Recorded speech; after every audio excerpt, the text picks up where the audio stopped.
August 28ನೇ ತಾರೀಕಿನಂದು ಮಂಡ್ಯ ನಗರಸಭೆ ಮತ್ತು ಅಧ್ಯಕ್ಷ ಉಪಾಧ್ಯಕ್ಷ ಸ್ಥಾನಕ್ಕೆ ಚುನಾವಣೆ ನಡೆಯಲಿದೆ. ಎಂಪಿ ಎಲೆಕ್ಷನ್ ಬಳಿಕ ಇದೀಗ ಪ್ರತಿಷ್ಠೆಯ ಕಣವಾಗಿ ಮಾರ್ಪಟ್ಟಿದೆ ನಗರಸಭೆ ಗದ್ದುಗೆಯ ಫೈಟ್.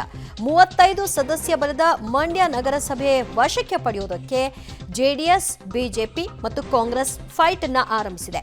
ಕುಮಾರಸ್ವಾಮಿ ಮತ್ತು ಚಲುವರಾಯಸ್ವಾಮಿ ತಂತ್ರ ಪ್ರತಿತಂತ್ರವನ್ನ ಹೆಣಿಲಿಕ್ಕೆ ಈಗಾಗಲೇ ಆರಂಭಿಸಿದ್ದಾರೆ.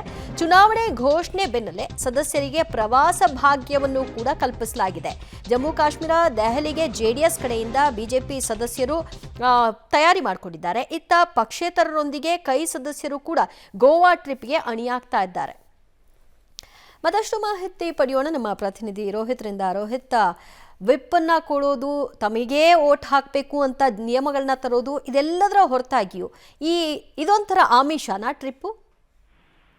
ಖಂಡಿತ ದಿವ್ಯ. ಯಾಕಂದ್ರೆ ತಮ್ಮ ಸದಸ್ಯರನ್ನ ತಮ್ಮಲ್ಲೇ ಹಿಡಿದಿಡ್ಕೋಬೇಕು ಅನ್ನೋ ನಿಟ್ಟಿನಲ್ಲಿ ಈ ಒಂದು ಟ್ರಿಪ್ ಅನ್ನ ಮಾಡಲಾಗುತ್ತೆ. 28ನೇ ತಾರೀಕು ಕೂಡ ಇವರು ಟ್ರಿಪ್ ಅಲ್ಲೇ ಇರ್ತಾರೆ. 28ನೇ ತಾರೀಕು ಏನು ಎಲೆಕ್ಷನ್ ನಡೆಯುತ್ತೆ ಆ ವೇಳೆಯಲ್ಲಿ ಇಬ್ಬರೂ ಒಂದು ಪಕ್ಷದ ಈ ಸದಸ್ಯರು ಕೂಡ ಬರುವಂತದ್ದು. ಈಗಾಗಲೇ ಬಹುತೇಕ ಜೆಡಿಎಸ್ಗೆ ಗೆಲ್ಲುವಂತ ಸಾಧ್ಯತೆ ಕೂಡ ಇರುವಂತದ್ದು. 21 ಮತಗಳು ಜೆಡಿಎಸ್ ನ ಬಳಿ ಇದಾವೆ. ಅದೇ ರೀತಿಯಾಗಿ ಕಾಂಗ್ರೆಸ್ ನ ಬಳಿ ಪಕ್ಷೇತರರು ಸೇರಿ 16 ಮಂದಿ ಇರುವಂತದ್ದು. ಆ ನಿಟ್ಟಿನಲ್ಲಿ 3 ಮಂದಿಯನ್ನ ಜೆಡಿಎಸ್ ಅಥವಾ ಬಿಜೆಪಿಯಿಂದ ಸೆಳ್ಕೊಂಡು ಕಾಂಗ್ರೆಸ್ ಅಧಿಕಾರದ ಗದ್ದಿಗೆ ಇರಬೇಕು ನಿಟ್ಟಿನಲ್ಲಿ ಆಪರೇಷನ್ ಹಸ್ತವನ್ನ ಮಾಡಲು ಕೂಡ ಮುಂದಾಗಿರುವಂತದ್ದು.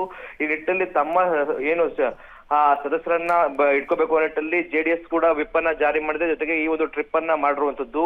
ಈಗಾಗಲೇ ಕಾಂಗ್ರೆಸ್ ನ ನಾಯಕರು ಕೂಡ ಈಗ ಗದ್ದಿಗೆಯನ್ನ ಏರ್ಲೇಬೇಕು ಶತಾಯಗತಾಯ ಅಂತೇಳಿ 3 ಜನನ್ನ ಜೆಡಿಎಸ್ ಇಂದ ಆಪರೇಟರ್ ಮಾಡಿದ್ದಾರೆ ಅಂತ ಕೂಡ ಕೇಳಿ ಬರ್ತಾ ಇರುವಂತದ್ದು. ಆದ್ರೆ 28ನೇ ತಾರೀಕು ಈ ಒಂದು ಎಲ್ಲಾ ಸರ್ಕಸ್ಗೆ ತೆರೆ ಬೀಳುವಂತದ್ದು. ದಿವ್ಯಾ, ಥ್ಯಾಂಕ್ ಯು ರೋಹಿತ್ ನಿಮ್ಮೆಲ್ಲ ಮಾಹಿತಿಗೆ.